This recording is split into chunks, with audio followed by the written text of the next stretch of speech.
नमस्कार फ्रेंड्स, आज के वीडियो में आपका स्वागत है। आज के वीडियो में चर्चा करेंगे कि लॉन्ग टर्म इन्वेस्टमेंट के लिए कौन सा म्यूचुअल फंड इन्वेस्टर के लिए सर्वश्रेष्ठ है, जिसमें हमें अच्छे रिटर्न भी मिलें लेकिन साथ में ज़्यादा वोलेटिलिटी भी जिस फंड में ना हो।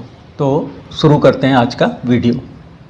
देखिए, लॉन्ग टर्म इन्वेस्टमेंट के लिए किसी भी फंड का चयन करने में हमें दो पॉइंट्स पे बहुत ज़्यादा ध्यान देने की आवश्यकता है।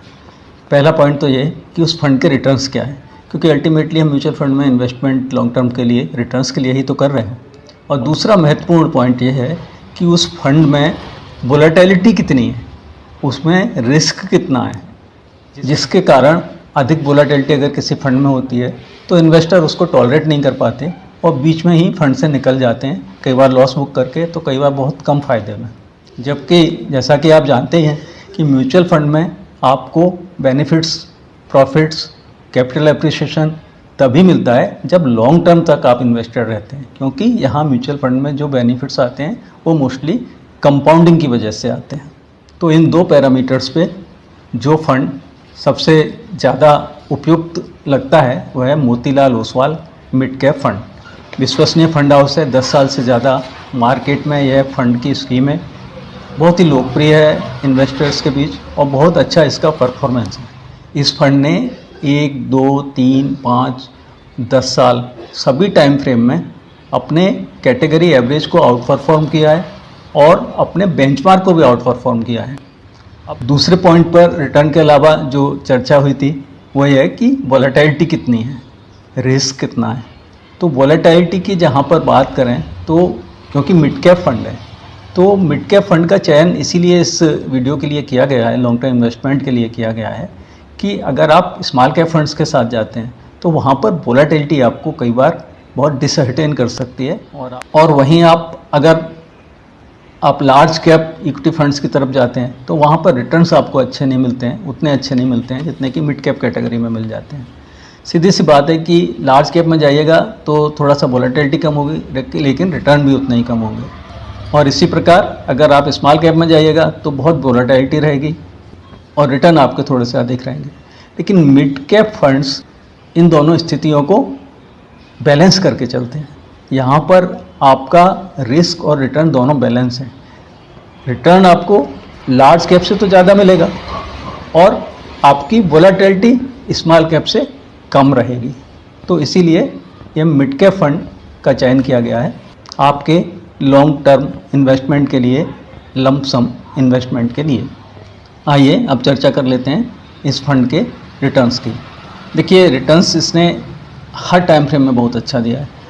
1 ईयर में 73% रिटर्न है, 2 ईयर्स में 46%, 3 ईयर्स में 38%, 5 ईयर्स में 35% एंड 10 ईयर्स में 23%। यह कंपाउंडेड एनुअल रिटर्न है जो आपको मिलता है।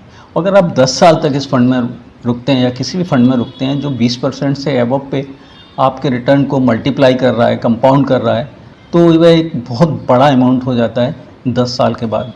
इसके अगर एब्सोल्यूट रिटर्न्स की बात करें तो इसने 2 ईयर्स अगर आप इसमें इन्वेस्टेड रह गए होते तो इसने आपका पैसा डबल कर देना था, और 5 ईयर के टाइम फ्रेम में आपका 3 टाइम्स से ज़्यादा आपका इन्वेस्टमेंट हो गया होता, और 10 ईयर्स के टाइम फ्रेम में 7 टाइम्स से भी ज़्यादा आपका इन्वेस्टमेंट बढ़ के हो चुका होता। In fact that is almost 8 time. आप समझिए कि अगर आपने 10 लाख इन्वेस्ट किया होता तो आज के समय में बढ़ के आपका इन्वेस्टमेंट 79 लाख हो गया होता। अब चर्चा कर लेते हैं कि अपनी कैटेगरी के एवरेज को इस फंड ने किस तरह से आउट परफॉर्म किया है। तो 1 ईयर में जहां इस फंड का परफॉर्मेंस है 73%, वहीं कैटेगरी एवरेज है 52%। 2 ईयर्स में fund 46%, category 37%। 3 years fund 38%, category 25%, and in 5 years fund is 35% and category is performing at 30%.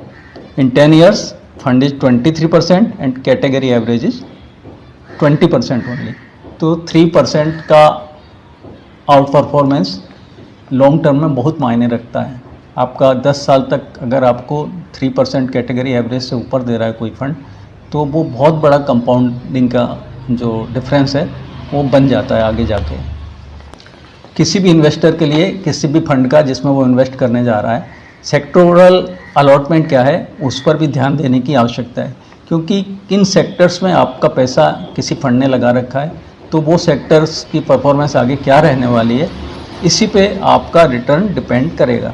तो मोतीलाल ओसवाल फंड के जो सेक्टोरल अलॉटमेंट है उसकी चर्चा कर लेते हैं। टेक्नोलॉजी में फंड ने 20% इन्वेस्ट किया है। देन कंज्यूमर डिस्क्रिशनरी में 15%। थर्ड इज कैपिटल गुड्स, वहाँ 13% इन्वेस्टमेंट है। ऑटोमोबाइल में 10% है और फाइनेंशियल सेक्टर में 7% इन्वेस्टमेंट फंड ने किया हुआ है। एक्सपेंस रेशियो फंड का 0.58% है। अगेन यहाँ पर भी फंड ने कैटेगरी एवरेज को आउट परफॉर्म किया हुआ है। जहाँ कैटेगरी एवरेज है 0.60%, वहीं फंड का एवरेज है 0.58%। अब इतना तो हम सभी लोग जानते हैं कि एक्सपेंस रेशियो जितना कम होगा उतना ही इन्वेस्टर्स के लिए बेनिफिशियल है वो। एग्जिट लोड की बात करें, सभी फंड लगाते हैं, इस फंड ने भी लगाया है। 1% एग्जिट लोड है, लेकिन अगर आप 1 साल के अंदर फंड से रिडीम होना चाहते हैं तो जब आप लॉन्ग टर्म के लिए जा रहे हैं तो 1 साल तो बहुत कम है। आप तो 10 साल के लिए प्लान करके जा रहे हैं, तो आपको इस एग्जिट लोड की भी चिंता करने की आवश्यकता नहीं है। मिनिमम इन्वेस्टमेंट बहुत ही नॉमिनल है, सिर्फ 500 रुपीज़ से आप चाहें तो SIP कर सकते हैं शुरू, या फिर लमसम भी 500 रुपीज़ फंड एक्सेप्ट कर लेता है। फंड के एसेट एलोकेशन की बात करें तो 78% इस समय यह मार्केट में इक्विटी में इन्वेस्टेड है और डेब्ट में 16% इन्वेस्टेड है। यह भी बहुत ही प्रूडेंट इसका डिसीजन है, क्योंकि मार्केट में अभी रिसेंटली जैसा कि आप जानते हैं वोलेटिलिटी बढ़ी है, तो मार्केट काफ़ी रन कर चुके थे, ऊपर जा चुके थे, तो थोड़ा सा कंसोलिडेशन, थोड़ी सी गिरावट एक्सपेक्टेड थी। तो फंड ने पहले से ही इक्विटी से अपना एक्सपोजर कम करके डेब्ट्स में ट्रांसफ़र किया हुआ है, जिससे कि इसके पास फंड अवेलेबल रहेंगे। जब मार्केट गिरा हुआ है, जब मार्केट में डाउनटर्न आया हुआ है, तो यह फंड अपना इन्वेस्टमेंट बढ़ा सकता है, उसके लिए इसके पास फंड्स अवेलेबल हैं। और बहुत ही आउटस्टैंडिंग इसकी परफॉर्मेंस रही है हर टाइम फ्रेम पे। अपने कैटेगरी एवरेज को पीछे छोड़ा है, एक्सपेंस रेशियो भी कम है, एग्जिट लोड भी 1 वर्ष के बाद है, तो सभी पैरामीटर्स पे फंड एक अच्छा फंड नज़र आता है। आप अपने रिस्क प्रोफाइल को देखते हुए अपना डिसीजन ले सकते हैं कि आपको लमसम इन्वेस्टमेंट के लिए इस फंड के साथ जाना है अथवा नहीं जाना है। इस वीडियो में इतना ही, मिलते हैं अगले वीडियो में।